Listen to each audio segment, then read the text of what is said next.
In number 8, we have another special right triangle, and it again happens to be a 45, 45, 90 triangle. That means these two sides are the same, so it looks like I'm solving for two variables, but it doesn't really matter. If I solve m, I know what n is, or vice versa. In order to do this, you have to remember the equation that always goes along with 45, 45, 90-degree triangles, and that's that the hypotenuse is always going to be the same distance as the leg times the square root of 2. So start by writing that equation and then just simplify, or excuse me, substitute in what you know.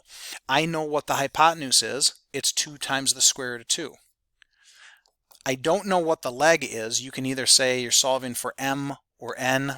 In this case, I'll call it m, but you know they're both going to be the same.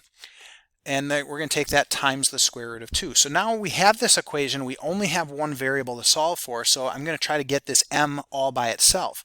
Right now it's being multiplied by the square root of 2. I want to undo that. So take the square root of 2, since it's being multiplied by square root of 2, we're going to divide by the square root of 2. That's going to allow us to cancel those out on the right-hand side. But again, like we've seen before, if I do it on one side, I have to do it on the other side. When I do that to both sides, you'll see we're accomplishing our goal over there. Those are going to cancel, and we're going to be left with m on that side. When I cancel the numerator and denominator out on the left-hand side, I'm simply left with 2.